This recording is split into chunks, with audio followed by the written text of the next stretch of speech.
Hello student, class 9 का social science का question paper है एनुअल स्कूल एग्ज़ाम 24-25 सेशन का। तो जिन बच्चों का ये एग्ज़ाम हो चुका है वो अपने आंसर्स चेक कर सकते हैं, एंड जिनका अभी नहीं हुआ है उनके लिए इम्पॉर्टेंट है, तो इसे अच्छी तरह से प्रैक्टिस कर लेना। साथ ही साथ प्लेलिस्ट भी बनी हुई है, उसको भी अच्छी तरह से प्रैक्टिस करना। कम से कम 4 to 5 PYQs आपको अच्छी तरीके से करनी है। तो चलिए अपने आंसर्स चेक कर लीजिए जिनका ये क्वेश्चन पेपर है, एंड कमेंट कीजिए कैसा गया एग्ज़ाम। तो सेक्शन ए के क्वेश्चंस देखते हैं, multiple choice questions. Which of the following right is considered a natural and inalienable right in the French constitution? कौन सा राइट है इसमें से जो मतलब नेचुरल है और इनएलाइनेबल है? तो इसमें है right to life, right to freedom of expression, right to equality before law. ये तीनों ही राइट फ्रेंच रेवोल्यूशन के लिए नेचुरल है। तो यस, इसका आंसर है 1, 2, 3 सी ऑप्शन। ठीक है, सी ऑप्शन इसका करेक्ट आंसर है। तो राइट टू लाइफ भी है, सेकंड वाला भी है right to freedom of expression and right to equality before law. तीनों इसके आंसर है, इसलिए तीनों आंसर आपके सी ऑप्शन में है। तो सी ऑप्शन किस किस बच्चे ने टिक किया है कमेंट करके बताइएगा। नेक्स्ट क्वेश्चन देखते हैं। नेक्स्ट क्वेश्चन है आपका, choose the right correct option based on the following characteristic. तो आपको करेक्ट ऑप्शन पे टिक करना है, करेक्टरिस्टिक दिए हुए आपको। तो यहाँ पे फर्स्ट है parliament of this country called national people Congress. तो आपने पढ़ा होगा जो नेशनल पीपल कांग्रेस है कौन सी कंट्री, यहीं से आइडिया मिल गया होगा आपको कौन सी कंट्री जिसकी पार्लियामेंट को हम नेशनल पीपल कांग्रेस कहते हैं। और उसके अलावा यहाँ पे पार्लियामेंट क्या अपॉइंट करती है, प्रेसिडेंट को अपॉइंट कर सकती है। इसके अलावा आर्मी भी इलेक्ट कर सकती है कुछ जो पार्लियामेंट के मेंबर्स होते हैं। तो सबसे पहले तो इसी से पता चल गया जो नेशनल पीपल कांग्रेस है कौन सी पार्लियामेंट का नाम है, चाइना की। सी ऑप्शन इसका आंसर है। तो ऑप्शंस थे आपके पास म्यांमार, चाइना, चिली, मैक्सिको। तो इसका करेक्ट ऑप्शन है चाइना, सी ऑप्शन। तो आई होप सब बच्चों ने चाइना पे टिक किया होगा, एंड ये क्वेश्चन पहले भी कराया हुआ था। प्लेलिस्ट को अच्छी तरह से कर लेना, जिनके एग्ज़ाम नहीं हुए हैं लिंक मैं डिस्क्रिप्शन में डाल दूँगी। तो जिनके एग्ज़ाम नहीं हुए उनके लिए बहुत ज़रूरी है प्लेलिस्ट। नेक्स्ट देखो, the work force population includes people from. तो जो वर्क फोर्स पॉपुलेशन है वो किन लोगों से बनती है, उनके अंदर कौन कौन से लोग होते हैं, मतलब जो वर्क कर सकते हैं। तो जो 15 एज से लेके 59 एज तक के लोग होते हैं, वो जो एज ग्रुप होता है वो ही क्या कहलाता है, वर्क फोर्स पॉपुलेशन कहलाता है। तो 15 से 59 एज। तो ये डी ऑप्शन इसका आंसर है थर्ड क्वेश्चन का। आई होप सबने यही टिक किया होगा। नेक्स्ट क्वेश्चन पे आते हैं। नेक्स्ट क्वेश्चन है fourth, arrange the following event in chronological order and choose the correct option. तो क्रोनोलॉजिकल ऑर्डर लगाना है, सबसे पहले क्या हुआ फिर उसके बाद क्या हुआ। तो देखिए इसमें over through the Jacobian government, directory rules, Napoleon become emperor, end of monarchy bye convention. तो सबसे पहले जो हुआ था एंड ऑफ मोनार्ची हुआ था, उसके बाद जेकोबियन गवर्नमेंट ओवरथ्रो हुई थी। नेक्स्ट उसके बाद आपका डायरेक्टरी रूल आया था और लास्ट में नेपोलियन बिकम एम्परर। तो यानी फोर्थ पहले आएगा, फिर फर्स्ट, फिर सेकेंड, फिर third. Fourth, first, second, third, D option इसका करेक्ट है। डी ऑप्शन आंसर है, तो डी ऑप्शन है। ठीक है, नेक्स्ट देखो फिफ्थ क्वेश्चन। फिफ्थ क्वेश्चन है, it is a form of government in which the rulers are elected by the people. कौन सी गवर्नमेंट है जिसमें रूलर्स जो भी रूल करता है वो लोग चुनते हैं, इलेक्ट बाय द पीपल। तो ये तो बहुत ही सिंपल सा क्वेश्चन था। जैसे इंडिया में गवर्नमेंट कौन इलेक्ट की जाती है, लोगों के द्वारा की जाती है ना। तो इंडिया में क्या डेमोक्रेसी है, तो डेमोक्रेसी का ये एक फीचर है ना। तो बी ऑप्शन इसका आंसर है, डेमोक्रेसी। तो फिफ्थ का आंसर बी है, डेमोक्रेसी। तो ये तो सबको आता होगा है ना। तो आई होप सबका एग्ज़ाम अच्छा गया हो, डिफ़िकल्ट था, इजी था, ये आप कमेंट करके बता देना। और नेक्स्ट डे जिनका एग्ज़ाम है उनको अच्छी तरह से प्रैक्टिस करना है, साथ ही साथ प्लेलिस्ट को ज़रूर चेक कर लेना। चेक करने का मतलब प्रैक्टिस करनी है अच्छी तरीके से, उसकी लिंक मैं डिस्क्रिप्शन में डालूंगी। विच of the following pair is not correctly matched. यहाँ पे कौन सा पेयर है वो जो करेक्टली मैच नहीं है। तो माइनिंग सेकेंडरी सेक्टर में आता है, मैन्युफैक्चरिंग सेकेंडरी सेक्टर में आता है। तो यहाँ पे क्वेश्चन कंप्लीट नहीं है, मैं आपको क्वेश्चन दिखाती हूँ पहले। तो देखिए क्वेश्चन है, माइनिंग में आ रहा है सेकेंडरी सेक्टर, मैन्युफैक्चरिंग में आ रहा है सेकेंडरी सेक्टर, इंश्योरेंस जो है वो टर्शरी सेक्टर, और जो फार्मर होते हैं वो प्राइमरी सेक्टर। तो बिल्कुल फार्मर तो बिल्कुल ठीक है, प्राइमरी सेक्टर है ना। और इंश्योरेंस टर्शरी, सर्विस सेक्टर होता है ना इंश्योरेंस, बैंक, ये टर्शरी में आते हैं, यस ठीक है। और ये है आपका मैन्युफैक्चरिंग, आपका सेकेंडरी सेक्टर होता है, बिल्कुल ठीक है। माइनिंग आपका सेकेंडरी नहीं है, माइनिंग और फॉरेस्ट्री, ये फॉरेस्ट्री था, माइनिंग और फॉरेस्ट्री जो है वो दोनों ही प्राइमरी सेक्टर होते हैं, याद रखना। तो माइनिंग यहाँ पे सेकेंडरी नहीं है, ये गलत ऑप्शन लगा हुआ है, माइनिंग और सेकेंडरी। तो ये वाला नॉट वाला जो करेक्टली मैच है वो बताना था आपको। तो माइनिंग और सेकेंडरी सेक्टर, जो कि आपका ऑप्शन नंबर ए है, तो इसका आंसर ऑप्शन ए है ना। तो यहाँ पे ऑप्शन ए माइनिंग का प्राइमरी सेक्टर होना चाहिए था, जबकि इन्होंने सेकेंडरी लिख दिया। तो माइनिंग और सेकेंडरी ये आपका गलत है, और आपको नॉट करेक्ट वाले पे टिक करना था, ए ऑप्शन इसका आंसर है, ठीक है। नेक्स्ट देखो, तो हिंदी में भी समझ ही आ गया होगा, है ना। ये मैंने आपको बता दिया था, शासन का रूप जिसको चुनाव लोग करते हैं, लोकतंत्र कहते हैं। और सही कौन सा नहीं लगा हुआ, खनन, द्वितीय क्षेत्र, ये ए ऑप्शन इसका आंसर है। और भू आकृति वाले विकल्प का चयन, ऊंचे शिखर, गहरी घाटियाँ, तेज बहने वाली नदियाँ, ये सब आपका शिखर मतलब चोटियाँ हिमालय पर्वत में होती है ना, तो डी ऑप्शन इसका आंसर है। और इसमें भी हमने कर लिया था, जीवन का अधिकार, अभिव्यक्ति की स्वतंत्रता का अधिकार, कानूनी बराबरी का अधिकार, तीनों ही अधिकार है। तो इसका आंसर 1 2 3 सी ऑप्शन है। और देश की संसद को राष्ट्रीय जनसंसद कहते हैं, ये है चीन, सी ऑप्शन। और कौन सी एज ग्रुप को श्रम जनसंख्या कहते हैं, ये 15 से 59। एंड कौन सा सबसे पहले हुआ, पहले फोर्थ हुआ, यानी डी ऑप्शन इसका आंसर है। नेक्स्ट देखो, नेक्स्ट है आपका, ये मैंने अभी बता दिया, इट हैज़ हाई पीक्स और डीप वैलीज, और है आपका रिवर जो होती है, तो ये हिमालय माउंटेन्स है, सी ऑप्शन इसका, डी ऑप्शन है आंसर, हिमालय माउंटेन्स। तो क्वेश्चन 7 का आंसर तो हिमालय माउंटेन्स है, डी। एंड 8 का भी डी है, अभी देखते हैं 8 क्या है। तो कौन सी, इसमें बता दिया था ना, हिमालय पर्वत। बाकी कौन सी स्थिति निर्धनता से संबंधित नहीं है, निर्धनता से संबंधित यानी कि जो पॉवर्टी से रिलेटेड नहीं है। तो जो ढाबों में काम करने वाले बाल श्रमिक होते हैं वो पॉवर्टी से रिलेटेड स्थिति नहीं है, तो यहाँ पे नहीं है वाली पूछी थी। तो सेकंड, थर्ड, फोर्थ, अच्छा इन्होंने बोला है जो नॉट रिलेटेड टू पॉवर्टी, गरीबी से रिलेटेड नहीं है।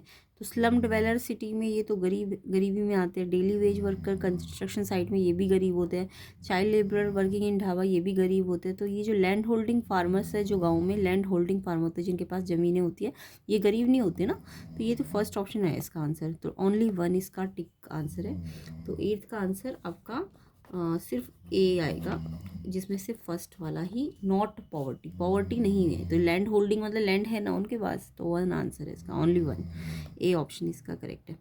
नेक्स्ट क्वेश्चन देखो, नेक्स्ट है assertion liberals also oppose the uncontrolled power of dynasty rulers. तो लिबरल्स जो अपोज करते हैं uncontrolled power of dynastic ruler, yes liberal क्या करते हैं, डायनेस्टिक रूलर्स की पावर का अपोज करते हैं, बिल्कुल ठीक है, लिबरल की यही डेफिनेशन होती है। एंड रीज़न है they were in favour of universal adult franchise, क्या वो यूनिवर्सल एडल्ट फ्रेंचाइज का फेवर करते हैं। यूनिवर्सल एडल्ट फ्रेंचाइज आपको पता है ना कि एक वोट, एडल्ट को एक वोट देने का अधिकार, तो नहीं ये फेवर नहीं करते, ये गलत है। तो यहाँ पे आपका एजर्शन तो ठीक है बट रीज़न गलत है। तो एजर्शन तो डेफिनेशन ठीक है उनकी, बट वो नहीं करते फेवर, इन्होंने कहा फेवर करते हैं, तो ये गलत है। तो एजर्शन सही बट रीज़न गलत, सी ऑप्शन इसका करेक्ट आंसर है। तो किस किस बच्चे ने सी ऑप्शन पे टिक किया है ये मुझे कमेंट कर देना। नेक्स्ट क्वेश्चन, आइडेंटिफाई करना है organs of Indian parliament with the help of correct option from the following institution. तो आपको ऑर्गन्स पूछे गए हैं इंडियन पार्लियामेंट की। तो इंडियन पार्लियामेंट 3 ऑर्गन से बनती है, प्रेसिडेंट से, लोकसभा से और राज्यसभा से। तो यहाँ पे ये सेकंड, थर्ड और फोर्थ ये वाला सही है, डी ऑप्शन ठीक है, सेकंड, थर्ड, फोर्थ। तो याद रखना इंडियन जो पार्लियामेंट होती है, president, Lok Sabha, Rajya Sabha, D option इसका आंसर है। ठीक है।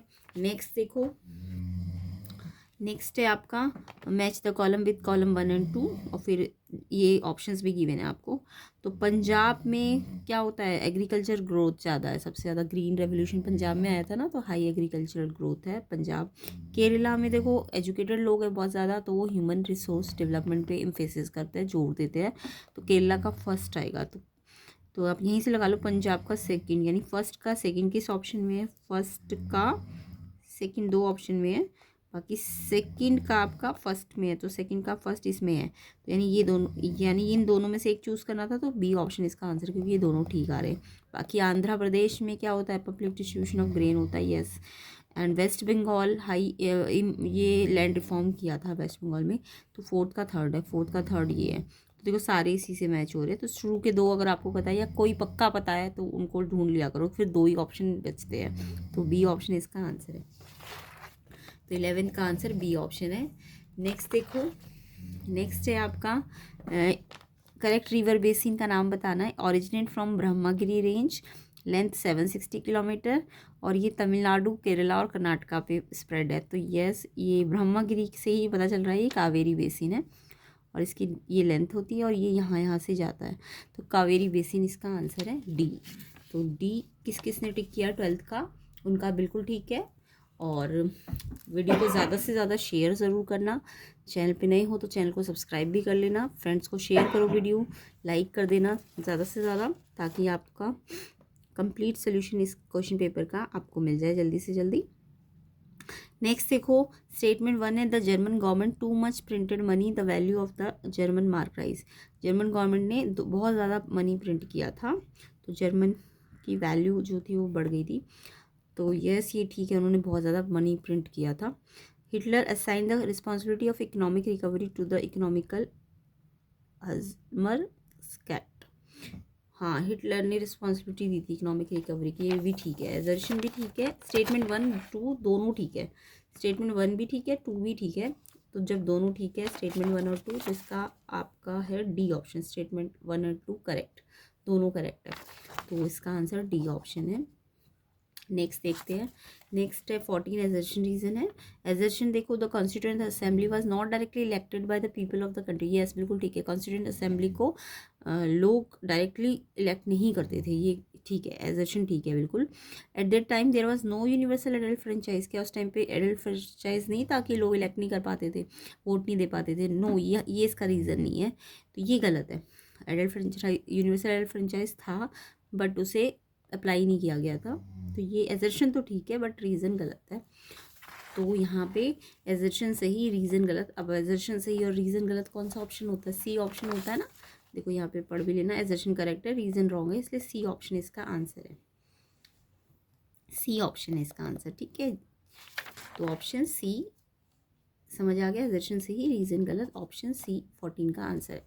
नेक्स्ट देखो, नेक्स्ट है the farmers are paid a pre announced price by the government for their crops, what is the price called. ये आपने डेफिनेशन भी पढ़ी होगी कि जो गवर्नमेंट होती है वो एक प्री अनाउंस्ड प्राइस देती है फार्मर्स को, ताकि उनको अगर उनकी क्रॉप्स ख़राब भी हो जाए किसी रीज़न से, बाढ़ आने से या सूखा पड़ने से, तो उनको एक प्री अनाउंस्ड प्राइस मिल जाए जिससे उनकी हेल्प हो सके।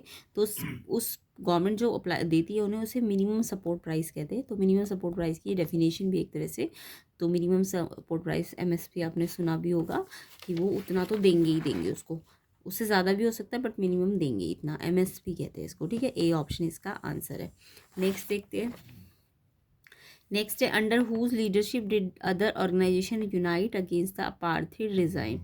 किसकी लीडरशिप में ऑर्गेनाइजेशंस यूनाइट हुई थी, किसके लिए, जो अपार्थाइड रिजाइम चला था, जो मतलब काला रंग भेद नीति थी ना, उसके प्रति किसके लीडरशिप में ऑर्गेनाइजेशन आई थी, तो ये था अफ्रीकन नेशनल कांग्रेस, क्योंकि अपार्थाइड ज़्यादातर अफ्रीका, साउथ अफ्रीका में हुआ था ना, तो उसका नाम क्या था उस लीडरशिप का, African National Congress, C option इसका आंसर है। तो यहाँ पे ये तो सभी बच्चों का ठीक ही होगा, African National Congress, C option इसका आंसर है।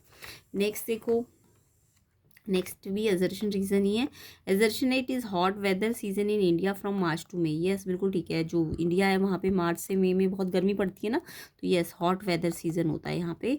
अब रीज़न है due to the apparent northward movement of the sun, sun की जो मूवमेंट होती है उस टाइम पे नॉर्थवर्ड होती है, और ग्लोबल हीट बेल्ट जो होती है वो नॉर्थवर्ड शिफ्ट हो जाती है। यस, नॉर्थ में जो एरिया आते हैं जैसे दिल्ली, पंजाब है ना, यूपी, ये सब क्या होता है, इनमें गर्मी पड़ती है ना। तो क्यों रीज़न है ये इसका रीज़न है गर्मी क्यों पड़ती है, क्योंकि सन की मूवमेंट नॉर्थवर्ड मूवमेंट हो जाती है, तो इससे हीट बेल्ट शिफ्ट हो जाती है।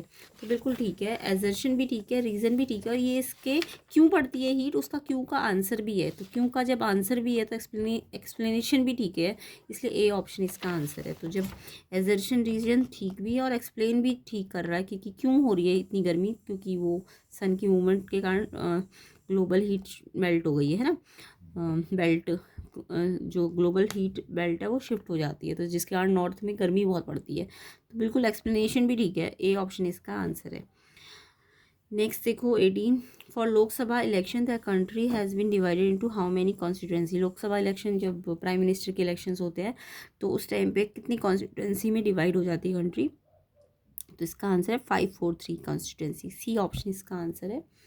कितनी 543, सी ऑप्शन 18 का आंसर है। नेक्स्ट देखो, choose the correct option to fill in the blanks.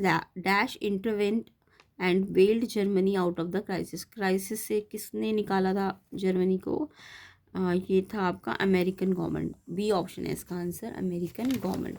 तो 19 का आंसर बी है, अमेरिकन गवर्नमेंट। नेक्स्ट देखो 20, विच of the following feature is correct about the national food security act. National food security act के बारे में जिनके exam नहीं हुआ है वो जरूर उसके बारे में 4 to 5 फीचर्स याद करके जाना, बहुत इंपॉर्टेंट होता है। ये प्लेलिस्ट में भी मैंने इसके क्वेश्चंस कराए हुए हैं, प्लेलिस्ट के 4 to 5 क्वेश्चन पेपर्स जरूर कर लेना, लिंक डिस्क्रिप्शन में है। एंड इसका भी जो कंप्लीट वीडियो सोल्यूशन आएगा उसका लिंक भी आपको डिस्क्रिप्शन में मिल जाएगा नेक्स्ट पार्ट में। तो नेशनल फूड सिक्योरिटी एक्ट में कौन कौन से फीचर्स करेक्ट है, तो ये स्टार्ट हुआ था 2013 में, बिल्कुल ठीक है। टारगेट ग्रुप जो हाउस होल्ड ग्रुप था उसको टारगेट किया गया था, ये भी बिल्कुल ठीक है। 10 kg पर person food grain quantity per month था, नो ये 10 नहीं था, 5 kg था, तो ये गलत है आपका। बाकी वीट राइस कोर्स जो थे ये ही यहाँ पे अवेलेबल थे नेशनल फूड सिक्योरिटी एक्ट में। यस, ये ठीक है। तो फर्स्ट सेकंड फोर्थ ये करेक्ट पूछिए आपसे, ये नॉट करेक्ट है 10 kg पर वाला। तो first second fourth D option इसका आंसर है। तो डी ऑप्शन किस किस बच्चे ने टिक किया है वो इसका आंसर, और इसके बारे में क्वेश्चन भी आ सकता है NFS से, तो उसकी कैरेक्टरिस्टिक ज़रूर पढ़ लेना, ठीक है। नेक्स्ट सेक्शन बी में आते हैं। सेक्शन बी में देखो 21 क्वेश्चन जो है हमारा वो है, mention any 2 steps taken to build a socialist society in Russia. Russia में जो सोशलिस्ट सोसाइटी थी उनमें कोई 2 स्टेप्स क्या लिए गए थे सोशलिस्ट सोसाइटी रशिया में। तो जो बॉल्शेविक्स थे उन्होंने क्या क्या स्टेप्स लिए थे, तो उन्होंने पहला स्टेप तो जो लिया था, ये सेक्शन बी है, क्वेश्चन 21 का ए ऑप्शन है। प्राइवेट जो बॉल्शेविक्स थे वो प्राइवेट बैंक और हैवी इंडस्ट्रीज़ को उन्होंने नेशनलाइज कर दिया था, उनको राष्ट्रीयकरण कर दिया था। एम्प्लॉयज़ एंड वर्कर्स जो थे उनको काम दिया गया 8 आवर्स करने के लिए, और उन्होंने राशंस डिस्ट्रीब्यूट करवाए लेबरर्स एंड वर्कर्स को। तो बॉल्शेविक्स ने ये स्टेप्स लिए थे। तो नेक्स्ट इसका चॉइस वाला ही क्वेश्चन है, mention any 2 characteristic of Russian economy in the beginning of the 20th century. 2 characteristic बताने रशियन इकोनॉमी के बारे में जो 20th सेंचुरी के बिगिनिंग में थी। तो क्या क्या करते थे रशियन इकोनॉमी में, क्या क्या था, तो इसका आंसर है मेजॉरिटी ऑफ रशिया के जो लोग थे, रशियस पीपल वर फार्मर्स, वो एग्रीकल्चरिस्ट थे या फार्मर्स थे, और वो अर्न करते थे एग्रीकल्चर से। तो ये बहुत ज़्यादा रशिया का जो पॉपुलेशन था, लोग थे, वो ज़्यादातर वो फार्मर्स या एग्रीकल्चर पे इंगेज थे। उसके बाद सेकेंड है expansion of Russian rail network. जैसे ही रशियन रेल नेटवर्क बढ़ा तो फॉरेन इन्वेस्टमेंट जो थी वो बढ़ा दी गई इंडस्ट्रीज़ में। तो ये 2 करेक्टरिस्टिक थे उनकी इकोनॉमी के, रशियन इकोनॉमी के। नेक्स्ट आपका क्वेश्चन नंबर 22 देखेंगे, mention 2 changes made after General Pervez Musharraf declared himself the chief executive. तो जो पाकिस्तान के प्रेसिडेंट थे परवेज मुशर्रफ, वो जैसे ही चीफ एग्जीक्यूटिव डिक्लेयर हुए तो उन्होंने क्या चेंज किए थे, तो ये क्वेश्चन भी बहुत इंपॉर्टेंट है। तो क्वेश्चन 22 उन्होंने क्या करा, जनरल परवेज मुशर्रफ ही change his designation to president. उन्होंने जो प्रेसिडेंट का डेजिनेशन था उसे चेंज किया, और 2002 में उन्होंने रेफरेंडम लिया इन द कंट्री, जिसमें उनका जो एक्सटेंशन था वो 5 ईयर का हो गया, मतलब उनकी और ज़्यादा 5 ईयर एक्सटेंशन कर दिया गया उन्होंने अपने प्रेसिडेंट पद का, ठीक है। Next he issued a legal framework, उन्होंने एक लीगल फ्रेमवर्क इशू किया था 2002 में, एक ऑर्डर था, लीगल फ्रेमवर्क ऑर्डर, जिसमें चेंज कर दिया कॉन्स्टिट्यूशन, पाकिस्तान का कॉन्स्टिट्यूशन चेंज कर दिया। और इस ऑर्डर में जो प्रेसिडेंट था उसको पावर मिल गई कि वो क्या कर सकता है, डिसमिस द नेशनल और प्रोविंशियल असेंबलीज, वो डिसमिस कर सकता है नेशनल और प्रोविंशियल असेंबलीज को। तो बहुत इंपॉर्टेंट क्वेश्चन है कि क्या क्या चेंज किए थे जनरल परवेज मुशर्रफ ने। तो ये चेंजेस थे। तो ये बहुत इलीगल हुआ था, फ्रॉड था एक तरह से। तो नेक्स्ट देखो 23, briefly explain the geographical extent of India. जो जोग्राफिकल एक्सटेंट है इंडिया के, मैंने पहले भी करा रखा है ये क्वेश्चन आपको, तो प्लेलिस्ट को ज़रूर चेक करो। मोस्टली क्वेश्चंस आपको प्लेलिस्ट में से भी मिल जाएंगे, जो सेक्शन CDE के भी क्वेश्चंस होंगे तो मिल जाएंगे वो सारे। प्लेलिस्ट को ज़रूर कर लेना जिनके एग्ज़ाम नहीं हुए हैं, और नेक्स्ट ईयर वाले बच्चों के लिए भी बहुत हेल्पफुल है ये, ठीक है। और वीडियो को ज़्यादा से ज़्यादा शेयर ज़रूर करना, लाइक ज़रूर करना, चैनल में नहीं हो तो सब्सक्राइब भी कर लेना। तो 23 में आपको पूछा है एक्सटेंट, जोग्राफिकल एक्सटेंट यानी इंडिया की जोग्राफिकल बाउंड्री कैसी है, वहाँ का एरिया कितना है ना। तो यहाँ पे 23 का फर्स्ट पॉइंट है, इंडिया सिचुएटेड है, पहले उसकी जगह बतानी है, जोग्राफी कैसी है उसकी। नॉर्थ ऑफ इक्वेटर में वो 8 डिग्री 4 नॉर्थ है, और 37 डिग्री 6 मिनट नॉर्थ लैटिट्यूड में है। और अगर लॉन्गिट्यूड की बात करें तो 68 डिग्री 7 मिनट ईस्ट, और 97 डिग्री 25 मिनट ईस्ट लॉन्गिट्यूड में है। तो ये इसकी ज्योग्राफी है। नेक्स्ट ये 7th लार्जेस्ट कंट्री वर्ल्ड की, उसके अलावा इसका total area 3.28 million square kilometre है। और नॉर्थ साउथ एक्सटेंट ये कश्मीर से कन्याकुमारी तक है 3200 किलोमीटर का। तो और भी पॉइंट है, बट आप ये 4 पॉइंट इंपॉर्टेंट है, लर्न कर लेना। नेक्स्ट है आपका brief explain the concept of unemployment through some examples. जो अनएम्प्लॉयमेंट कंसेप्ट है वो एग्जाम्पल के थ्रू आपको समझाना है। तो अनएम्प्लॉयमेंट तो बहुत ही इंपॉर्टेंट क्वेश्चन है। अनएम्प्लॉयमेंट क्या होता है ये भी मैंने आपको टाइप भी अनएम्प्लॉयमेंट के करा रखे, प्लेलिस्ट को देख लेना, प्रीवियस 2-3 वीडियोज़ को देख लेना, अनएम्प्लॉयमेंट के टाइप भी बता रखे। तो अनएम्प्लॉयमेंट जो होता है एक ऐसी सिचुएशन होती है जहाँ पे इंडिविजुअल्स एबल होते हैं, मतलब काम भी कर सकते हैं और विल भी है, उनकी इच्छा भी है काम करने की। तो where a situation where individuals are able and willing to work, काम भी करना चाहते हैं और एबल भी है, एंड सर्चिंग जॉब भी सर्च कर रहे हैं, but can not find, but उन्हें मिल नहीं पा रही है जितना, मतलब जितना वो चाहते हैं, जैसी जॉब वो चाहते हैं। और वो उसके लिए एबल भी है, ऐसा नहीं है एबल नहीं, सिर्फ विल कर रहे हैं ऐसा नहीं है, एबल भी है और विल भी कर रहे हैं, तो और सर्च भी कर रहे हैं, तो बट भी उन्हें मिलती नहीं है वो जॉब, तो वो अनएम्प्लॉयड कहलाते हैं। तो उस सिचुएशन को हम अनएम्प्लॉयमेंट कहते हैं। बाकी इसका एग्जाम्पल आप समझा सकते हो, मान लो कोई ग्रेजुएट है या कोई वर्कर है मान लो, तो वो एप्लीकेशंस भेज रहा है या फिर वर्कर जॉब सर्च करना चाहता है अलग अलग कंपनी में या अलग अलग इंडस्ट्रीज़ में, कंपनी की जगह आप इंडस्ट्री, वर्कर तो इंडस्ट्री में जाएगा ना। तो अगर वो जा रहा है कंपनी इंडस्ट्री में, एप्लीकेशंस भी दे रहा है but not receiving any job, उसे जॉब नहीं मिल रही है, वो ग्रेजुएट है तो एबल है और विल भी कर रहा है, उसकी विल भी और वो एबल भी है, बट वो जॉब नहीं पा रहा है। या फिर उसको जो वर्कर होता है कभी कभी, या कोई ग्रेजुएट, कोई कंपनी का वर्कर भी कह सकते हो, वो शिफ्ट करता है एक जॉब से दूसरे टाइम को सर्च करने के लिए। वो जो शिफ्टिंग टाइम लग रहा है उस टाइम पे भी तो वो कैसा है, वो बेरोजगार है, अनएम्प्लॉयड है। तो ये शिफ्टिंग टाइम के टाइम भी उसको बेरोजगारी हो रही है, या फिर वो ग्रेजुएट है बट उसको उसके मुताबिक जॉब नहीं मिल रही है, वर्कर है उस इंडस्ट्रीज़ में काम नहीं मिल रहा है ना, या फिर वो जॉब शिफ्ट कर रहा है एक जॉब से दूसरे जॉब में, तो उस टाइम पे वो 1-2 महीने क्या रहता है, बेरोजगार रहता है, अनएम्प्लॉयड रहता है। तो ये इसके एग्जाम्पल समझा सकते हो। बाकी टाइप भी होते हैं अनएम्प्लॉयमेंट के, कितने टाइप की अनएम्प्लॉयमेंट होती है। तो ये आपका 24th क्वेश्चन है। तो इस तरीके से ये लिखना था। बाकी जिनका एग्ज़ाम नहीं होने ये याद कर लेना है। नेक्स्ट देखो सेक्शन C है, इसको हम नेक्स्ट पार्ट में कवर कर लेंगे। ये सारे क्वेश्चंस इसमें हैं, ये मोस्टली क्वेश्चन मैंने कराए भी हुआ है, प्लेलिस्ट को चेक कर लेना, तो इस सब के आंसर्स आपको मिल जाएंगे, ठीक है। तो बचे हुए क्वेश्चंस को हम नेक्स्ट पार्ट में कवर कर लेंगे, CDE सेक्शन। आई होप सबका एग्ज़ाम भी अच्छा गया होगा, और जिनके एग्ज़ाम अभी नहीं हुए अच्छी तरह से प्रैक्टिस कीजिए और आपके भी एग्ज़ाम अच्छे ही जाएंगे। और इंग्लिश, मैथ और साइंस इनकी भी प्लेलिस्ट बनी हुई है, ज़रूर चेक कर लेना, अच्छी तरह से प्रैक्टिस कीजिए। चैनल में सारे PYQs बने हुए हैं और कंसेप्ट समझाए गए डिटेल सोल्यूशन के साथ, तो आपको ज़रूर चेक करना है। एंड वीडियो को शेयर ज़रूर करना, लाइक ज़रूर करना, एंड चैनल को सब्सक्राइब ज़रूर करना।